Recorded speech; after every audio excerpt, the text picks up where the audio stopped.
What's up guys, Chris here. Welcome to the first episode of my How to Craft series. Today we're going to be crafting a Righteous Fire Elder influenced Archdemon crown.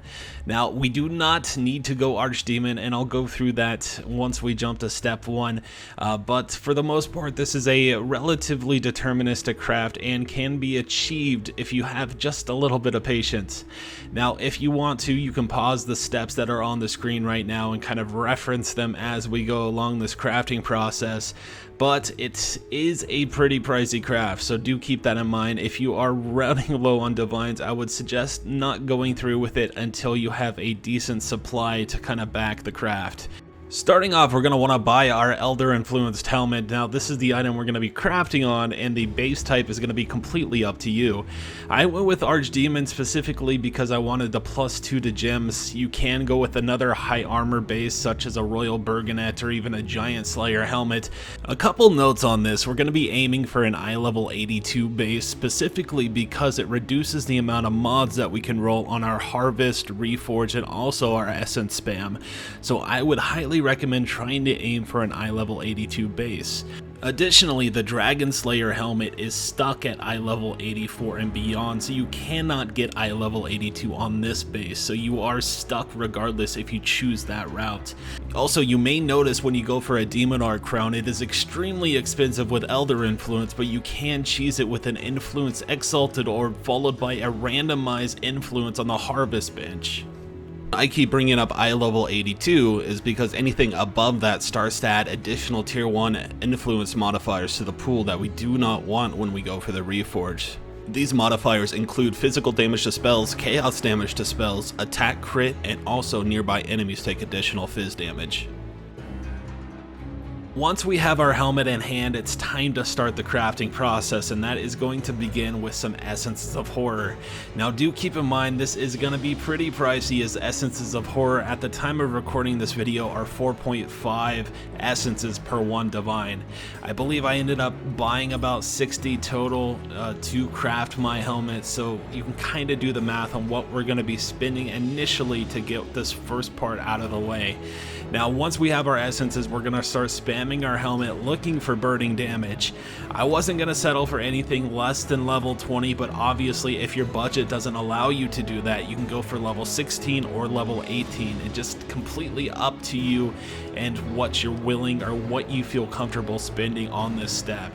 Now once we get our burning damage with our essence modifier, we're going to go to our crafting bench and craft Suffixes Cannot Be Changed. Now this is a 2 divine craft, and obviously it can compound if you fail this next step. If you manage to have full suffixes after doing your essence spamming, I would suggest going for some wild bristle matrons, and that is a very cheap way to go about crafting Suffixes Cannot Be Changed.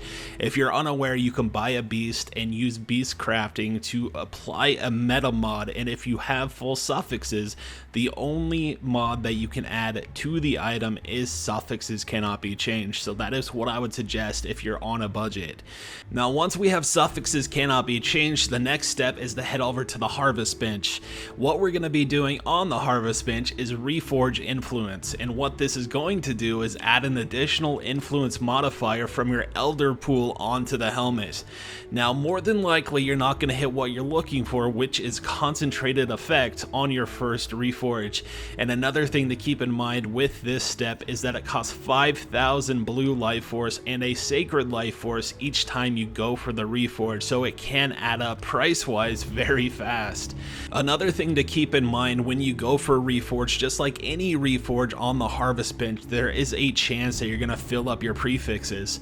If this does happen to you, you will be forced to go for the ANNUL to try to remove one of the prefixes so you can attempt again. Unfortunately, with an ANNUL, you cannot guarantee that it's going to only remove a prefix, and there is a chance that it's going to remove the burning damage or the essence modifier, and if that does happen to you, you will unfortunately have to restart the process again. Now once we get concentrated effect team with burning damage and the essence modifier, there is a few different paths we can take to finish off this helmet. The first one is going to just be craft plus the AoE gems and call it a day on the helmet.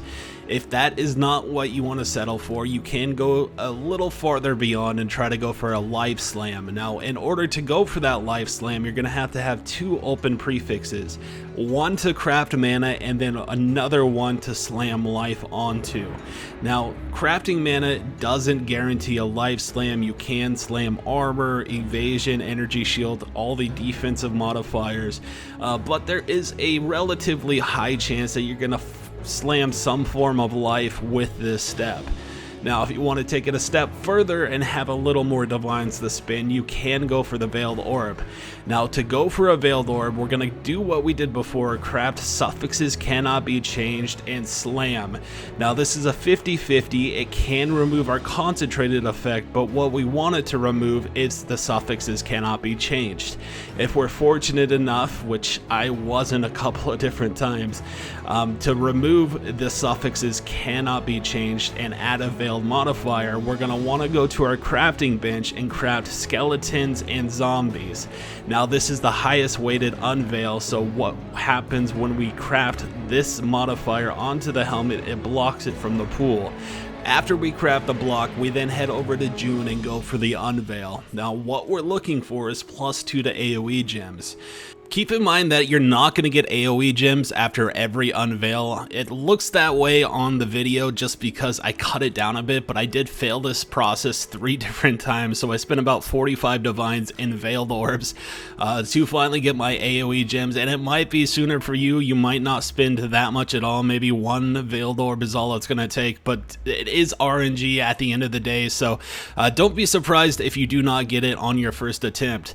Now, once we do unveil AoE gems, we should have an open prefix. If you don't, no big deal, but if you do, head over to your crafting bench and craft life, and then you are done. That is the helmet, and that is how you go about crafting it.